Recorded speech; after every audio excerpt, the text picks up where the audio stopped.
Welcome, everyone, to this briefing brought to you by the Israel Defense and Security Forum, IDSF. In Hebrew, our name is Abitchonistim.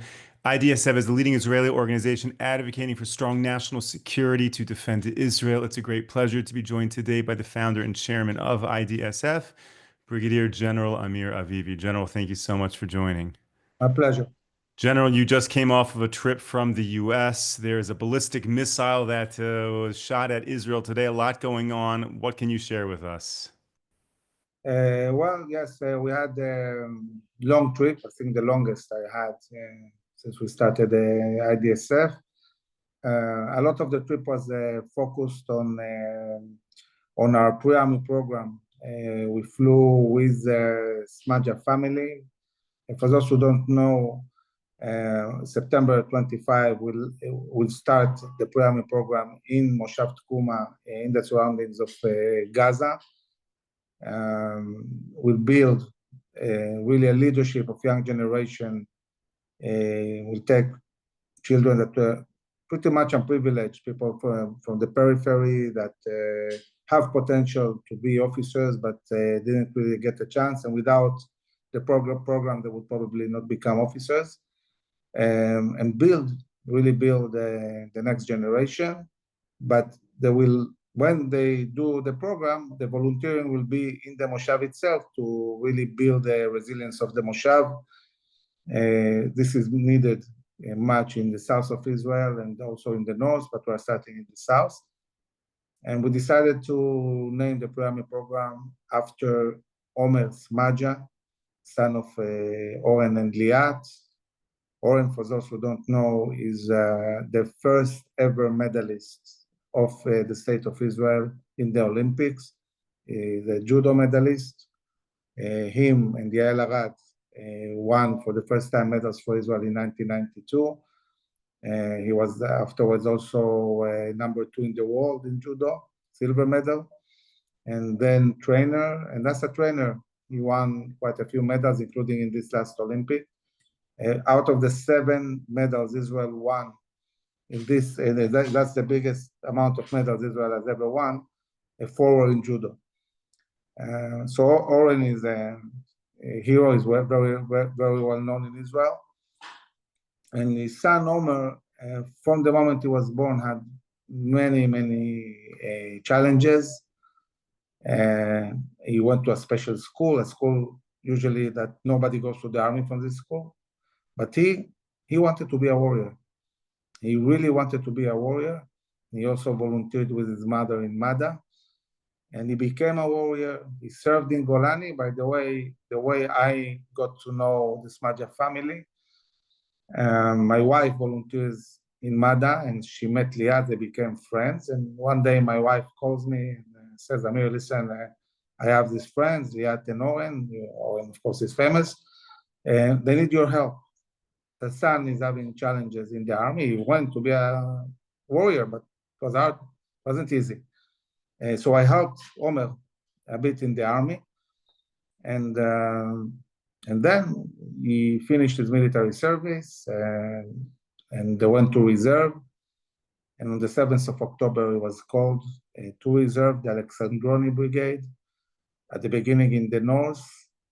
And then he was sent to Gaza, and it was amazing to hear Liat telling that when he was sent in the north and so on, she wasn't very worried. And even when he was in Gaza, she wasn't too much worried, but he got a vacation at a certain point. He came home, and then at the end of the vacation, he had to go back to Gaza. And the night before he went back, she hugged him.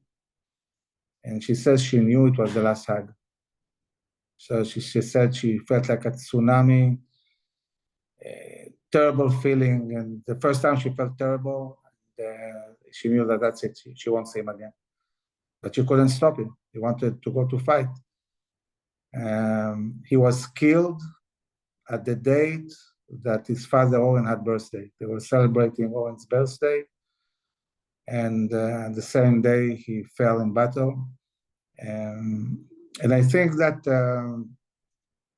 he's really a role model for the children who are going to come to the pre-army program, because he had a challenging life. I mean, he became a warrior not because everything went easy for him, and he became a warrior because he really worked hard. He really wanted to. And this is exactly the kind of kids that we're going to bring to the program. So I'm very excited about really the opening of the program. We're working very, very, very hard to raise money. For IDSF, it's a huge leap in the budget, because the pre-army program is a very costly program, especially because we have to build also the premises, and the program itself is managing a much bigger budget than the one that we are doing, and where our budget is growing because the missions are growing all the time. So we're working very, very hard. Of course, I invite everybody to be part of this. But as we were doing events for the pre-army program, we were also in Washington, and I got a chance also to be in Mar-a-Lago for the first time, and really educating about what's going on in Israel, and the need for a decisive win. It's a defining moment that after everything Israel did, destroyed the Syrian armies, pretty much dismantled Hamas, Hezbollah. We see now that we're being shot from Yemen and drones from Iraq. We have the Iranians racing towards nuclear weapons, and it's clear, it's crystal clear that at this stage, and especially because of this distance of these challenges and the complexity, it's time for the US to join the fight and even lead the fight.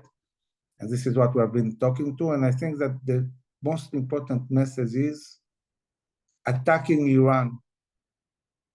It's not the beginning of a war. It will bring an end to the war. So when people say, do we want a war or not with Iran? We are in a war with Iran. And what will end the war is a decisive attack on the nuclear sites and military sites. This will end the war, not start a war. And if it's really done seriously, 2 days, 1 day, 3 days, whatever is needed, this will end the war. This will bring a collapse to the Shia axis, and then following that, we can talk about regional peace agreements and so on.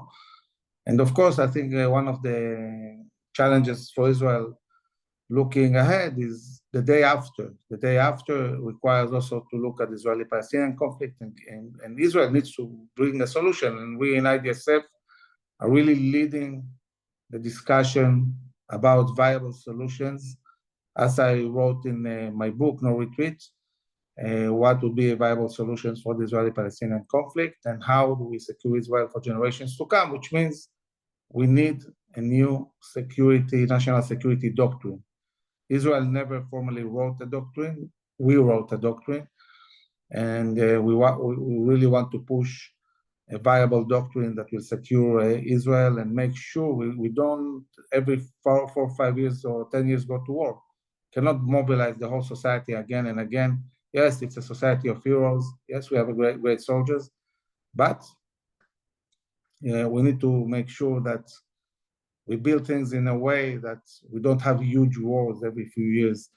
It's not something that on the long term is a good way to build a nation.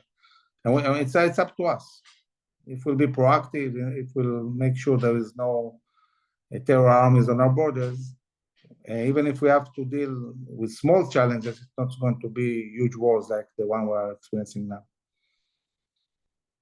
General, I want to go back to something you mentioned with regards to the pre-army program. You were in the States building up support for this mechina, this pre-army program, which is appropriately being named in memory of Omer Smadja, this boy who fought against obstacles to join the army, to become a fighter, and died courageously in battle. And there are sadly many stories of boys like him. And we know many, many young men and women who really fight so hard and give up so much to really push forward.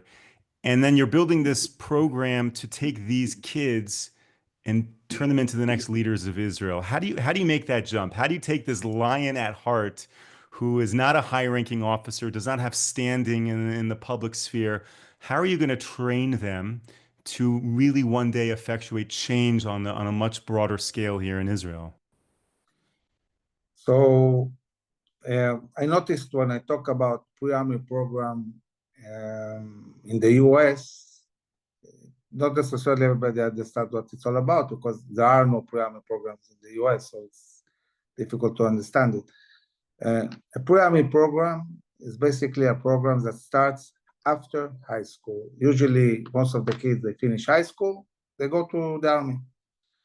But there is a phenomenon in Israel which is interesting because anyway, people give to the country at least 3 years, and maybe they go to officers' course and do even 4 or more. But although they have many years to serve the country, many of them are very, very motivated to take a year off before the army and learn and contribute and volunteer and expand their knowledge. And I think that one of the reasons this is happening is that the studies in high school, and this is something the IDSF is dealing with constantly, have become very technical. It's mathematics, science. There is no spirit. They are not taught, especially in the secular schools. They are not built on an ethos, on a story. They don't travel enough. They don't see the country. Multiple times I told the story of the soldiers I commanded that half of them have never been in Jerusalem. That's Israeli soldiers. So there is a sense that of this young generation that they, before they go to the army, they want to mature more, they want to learn. And years back, this phenomena of pre-army programs that are after high school started to happen. It started with, by the way, with religious pre-army programs, focused mostly on Torah studying, and later on secular ones. And there are some great pre-army programs, but there are also, I encountered quite a few pre-army programs that are a bit like from the UN, meaning they want to give a lot of information to the kids, but they bring, the whole spectrum of ideas, and they get a lot of information from a lot of different directions, but it's not shaping them. It's not really shaping them in a very specific way of how do you want to shape them. And we want to shape them. We just don't just want to throw them on them information, and to shape them, it's a combination of really knowing what Judaism and being the Jewish people is all about. It's understanding Zionism and our story. It's seeing the country, knowing the places, connecting to them. It's leadership building. It's enhancing their personal capabilities and how much they trust their capabilities, believing in themselves that they can do it. But I think that there's one thing that IDSF is very, very different. Most of the pre-army programs, there is a non-profit built specifically for the pre-army program, and the whole thing is the pre-army program. In IDSF, the pre-army program is one of many things we do. And it's being a movement that of tens of thousands of officers and commanders that works as a movement and engages all the time with the member of the movement. This enables us to really walk this young generation, even after they finish the program, as they are serving in the army, they can continue their work with us and guiding them and helping them. With all the experience we have about what's going on in the army and knowing the commanders and everything, and really step by step building them to be officers in the army and encouraging them to do a long-term career. So once they come to the pre-army program, they become members for life. And I think this is very, very, very unique. And of course, we teach, about Islam, about our enemies, about why we are having all these challenges, and we give them a very good understanding of the national security challenges, the way we understand them. Because IDSF was built as a reaction to what happened to the leadership of the defense establishment. And we saw on the 7th of October the result. And we have seen that years before. And we said, okay, there needs to be a different voice, different ideas that were not heard, and back to conviction, back to victory, back to basic Zionism, back to understanding that we need to defend ourselves by ourselves. We cannot rely on anybody. We need defensible borders, the borders of the land of Israel. We see Jewish towns settling the land as a part of the national security, not it's an asset, not something that makes problems for national security, like some officers think. So we bring our values, which are basically, by the way, the basic values of Israel from the very beginning. We're reviving them in a way. And we believe that we need to, on one hand, really focus on the education of the young generation, as we're doing in the high schools and now in our own pre-army program, while, by the way, educating other pre-army programs. But we are also going to educate the leadership, the future leadership of Israel.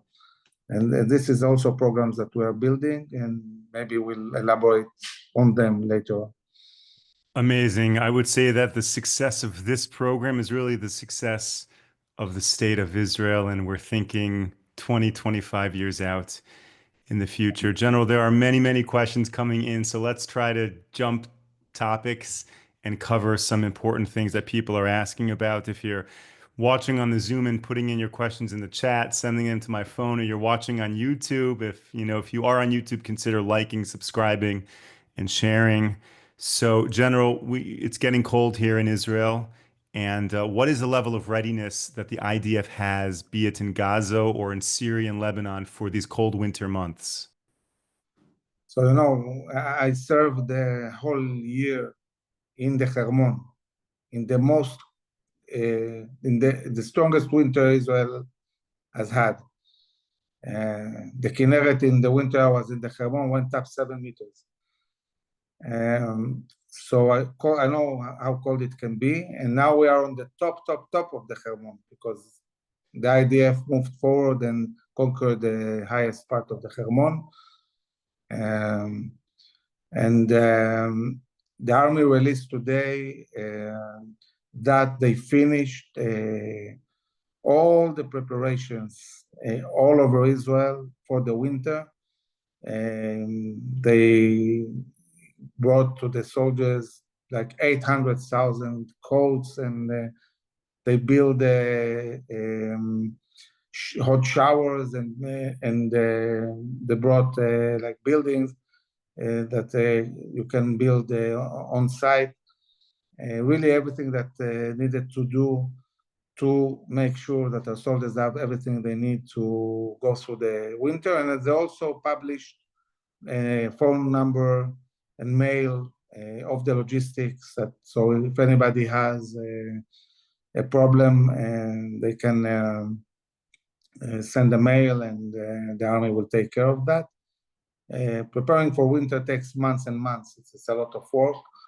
And especially now that we have forces inside Syria, we have forces inside Lebanon, and on the Hermon Mountain, and inside Gaza. It's a big challenge, and I'm happy that the army announced they're ready. For sure. Okay, let's jump topics. The Palestinian Authority is seemingly operating heavily right now in Jenin. What is happening? Can you fill us in on where this came from, what their goals are? So I think that we see, as we saw in the Arab Spring, that things are starting to work like a domino. We saw pretty much the collapse of Hamas, and then Hezbollah, and now Syria. And there is a lot of talk now about a possible collapse in Jordan. The head of intelligence and the head of Shin Bet visited Jordan this week, met with the king, and Israel is trying to help stabilize Jordan. And as this is happening, there is a sense in Judea and Samaria, in the Palestinian territories, that things are going out of control. The Palestinian Authority doesn't have real control of the area, but they're trying to regain control in Jenin. They have fierce fighting there with the Hamas and the Palestinian Islamic Jihad. In the past, when they tried to gain control in Jenin, they failed. And I think that the main problem they have, apart of the fact they're not very effective, is that the society really detests them. They are perceived as corrupt and not seeing really the interest of the Palestinians themselves. And the Palestinians are more aligned with Hamas and Palestinian Islamic Jihad because of religious reasons, but also because they feel they're less corrupt. Not sure it's true, but at least they feel like that. So there is first fighting in Jenin, Palestinians between themselves, and this might expand. This might expand, and we have been talking a long time about the possible collapse of the Palestinian Authority, and there is a big question, what will happen the day after Abu Mazen? He's very old, and we'll have to wait and see. But the Central Command are very much in alert and continuing to operate all the time to prevent this from spilling into Israel and to Jewish towns. And can you just explain again the connection between Jordan and what's happening in Judea and Samaria right now? So I don't know if I can say it's a direct connection, but we have to remember that 70% at least of the Jordanian people are Palestinians. And most of them are very much supportive of the Muslim Brotherhood. So they are very aligned with the Sunni radicals that took over Syria. And this might get them excited, and they might try to bring down also Jordan. So Jordan is challenged from two different places. One is from the Sunni radicals and all this Muslim Brotherhood inside Jordan, but also the Iranians that have Shia proxies on the Jordanian border, threatening Jordan as we speak. And this is another reason, by the way, why the US needs to get proactive and deal with the Iraqi militias and also deal with the Houthis that are undermining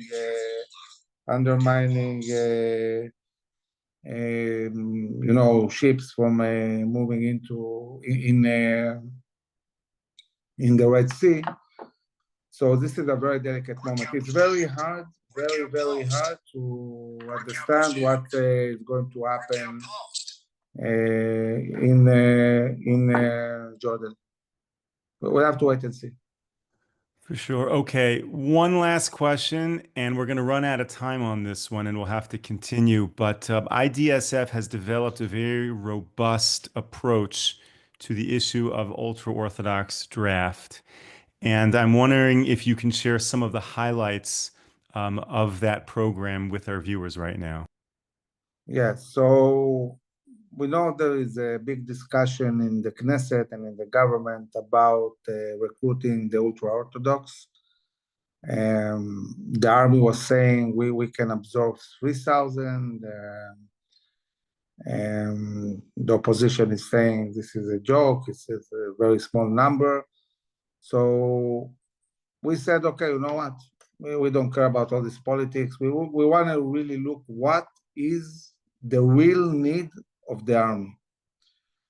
And you have to remember that when you have a battalion that is not reserve, battalion of young soldiers, a battalion of young soldiers that serve and operate, it's like 8 reserve or 9 reserve battalion. Why? Because the regular battalion would serve, let's say, 8 months and then go to train. In 8 months, if it's reserve, it's 8 battalions because each battalion comes for a month. So every soldier that serves in the regular army is like 8 reserve soldiers. And if we want to really diminish the amount of days that the reserve are doing, you need to do two things. You need to have more reserve, but you need also to have much more soldiers in the regular army. And at the moment, looking at the amount of soldiers that were killed in battle, looking at the amount of soldiers that were injured, looking at the fact that in the coming years, when we are operating in Syria, possibly maybe more in Lebanon and Gaza, we'll need much more soldiers. The army needs, on a regular basis, at least 15 to 16,000 soldiers in the army, more than they have now. So you cannot bridge 15, 16,000 in a year. But what you can do is do it in 2 years. So we suggested, or 3, depends how fast they can recruit more soldiers. And we have to understand something. The potential is mostly in the ultra-orthodox. I hear many times people saying, yeah, but you have all these guys in Tel Aviv who don't serve. And we have to understand the numbers. From the secular society, Jewish society, around 85% go to the army. So the ones who don't go to the army, yes, probably you have people there that, you know, could have served and are not serving. Maybe we can and bring it from 85 to 88 or 89, I don't know. But you also have people who are not suited for the army or have problems.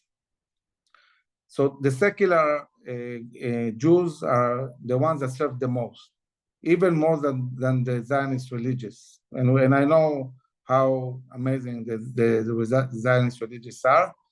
They are really heroes in this war. But this is talking about the boys.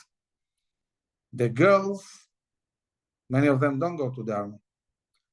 And this is also changing, but there is a huge difference looking at the amount of secular girls that go to the army and religious girls. Many of the religious girls don't serve. They marry very young, sometimes at the age of 18, and then they don't serve.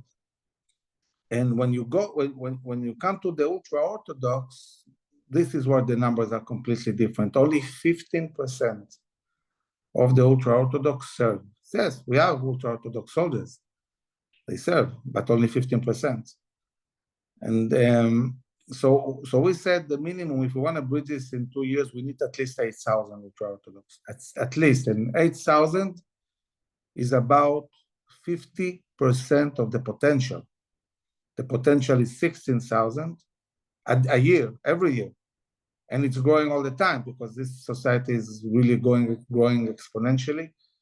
So even if we recruit 8,000, we still have 50% who will study Torah, and I'm not sure there are 50% who are studying. I think it's less.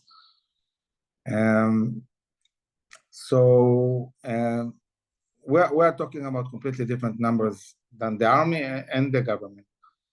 And this is what we're pushing. And we gave a whole variety of options to serve, to really adapt for all the different groups in the ultra-Orthodox society. And of course, the army needs to get serious also and provide them the ecosystem they need to serve according to their beliefs. I think that eventually this will happen. I mean, eventually ultra-Orthodox will serve, but it's a process and needs to be pushed all the time. And our message, the basic message of IDSF is very simple. Everybody needs to serve, everybody. And we know in the long term, I would say that even the guys that study Torah, I'd rather have them study Torah on uniform and have a brigade of Torah studies, a brigade in the army of people who study Torah, and not having them not serve. Yes, Torah is part of our strengths and spiritual strengths and security, okay, put the uniform, study Torah in the army. Because this will be a strong message also to the ones who are not going to the yeshivas, that there is an age where you go to the army and serve. We really need everybody to serve. General, thank you so much for sharing that. I think you've piqued everyone's interest when you said all of these different models, but didn't say what they are. So I think we need to devote an entire briefing just to elaborate on all of the different programs that the IDSF is suggesting. So to all of our viewers and supporters, stay tuned for that briefing. Thank you, everyone, for joining us today. Thank you especially to Brigadier General Amir Avivi for your leadership and sharing all of your knowledge. I shouldn't say all of your, sharing some of your knowledge with us today. We will be back with you tomorrow, 10 a.m. Eastern Time, 5 p.m. here in Israel. Until then, stay safe, stay strong. Take care, everyone.